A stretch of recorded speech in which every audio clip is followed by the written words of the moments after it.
What's up, friends? Welcome back to the This Day podcast. I am so thrilled that you would decide to join us on this beautiful day and tune into the podcast. Today on the podcast, I have my good friend joining me, Perley Curtis. He is a country music star here in Nashville, Tennessee, and y'all are just going to love all the good nuggets that he's going to share with us today on the podcast.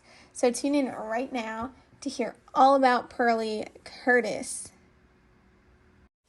Hi friends, just wanted to drop in and let you know that this video is sponsored by a ministry called Faithful Counseling. Faithful Counseling offers counseling for mental health from a biblical perspective.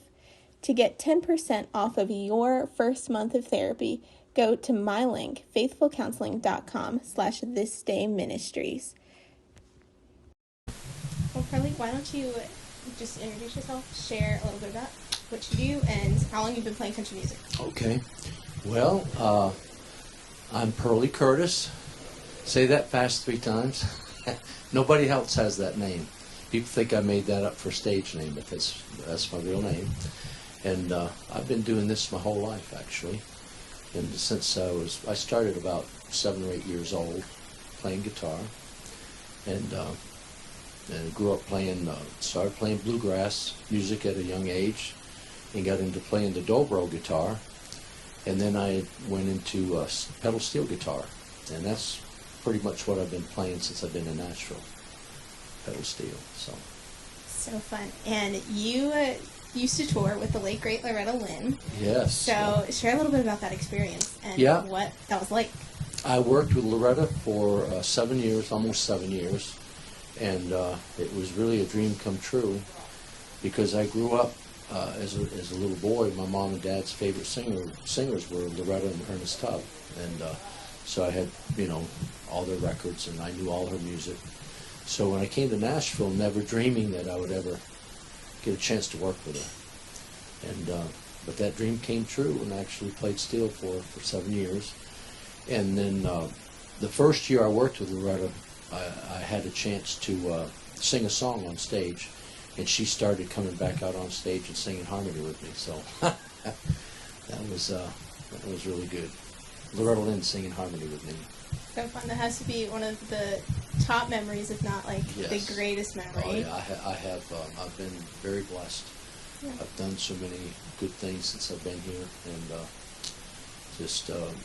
if I died tomorrow, I'd be a blessed man, I say, but no, Loretta was one of the highlights for sure. Very cool. Now you have a new single out called Hold What You Got, featuring Rhonda Vincent. Yes. Talk about that process, how that all went, recording that with Rhonda. Yeah, I recorded it a couple years ago, and it's a Jimmy Martin song that I learned back in my bluegrass days, and he was a bluegrasser. He wrote that song, and I've been singing that for forever. And I noticed that, when I came to Nashville and would sing it on my shows, it was a lot of people started requesting it. I guess it's a good song to dance to or whatever. Yeah. But anyway, I've been doing that a long time, and I knew that Rhonda had grown up on the same kind of music as me, so I just invited her to do that song as a duet with me, and she accepted and really sang great as usual on it. So I decided to release that a month ago as a single, and it's doing very well right now. Good. So, well, it sounds great. It's incredible. So people can go find it on your website, on all the streaming platforms, right? Yes. Yeah. Perfect. And you know more about where where to find it than I do. Well, it's on your website, so that's the best place.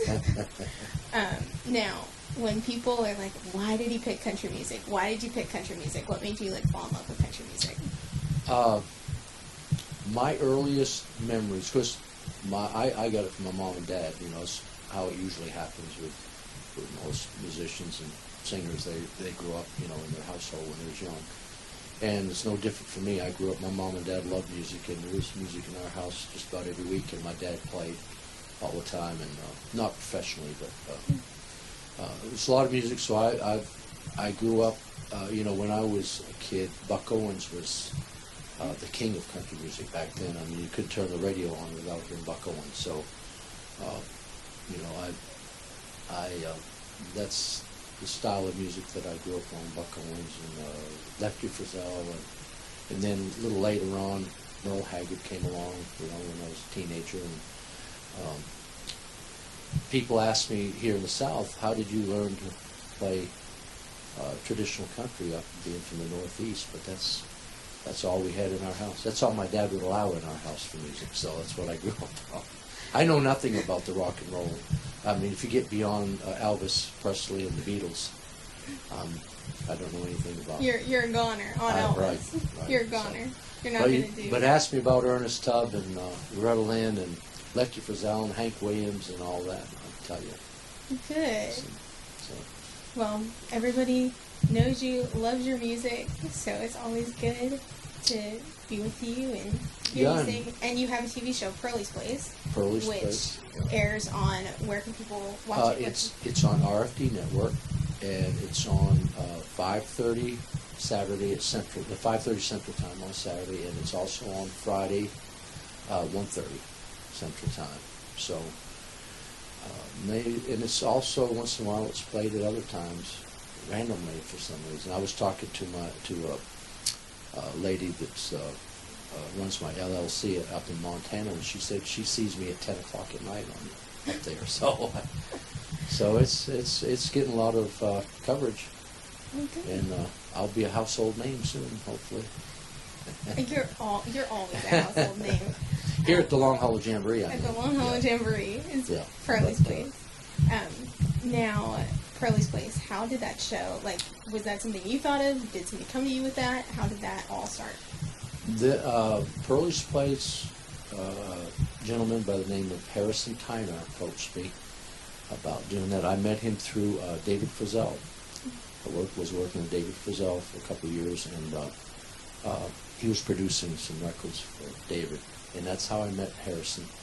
And he just took a liking to me, and he approached me about doing the show, and I thought he was kidding at first. But he said he wanted to do a show and call it Perley's Place. I said, yeah, sure. And so, yeah, that's how it came about. And he also arranged a radio show for me on WSN that's been going out for almost 2 years. It's on, after the opera, it's on late. It's on 11 to midnight Central Time. So that's going well also.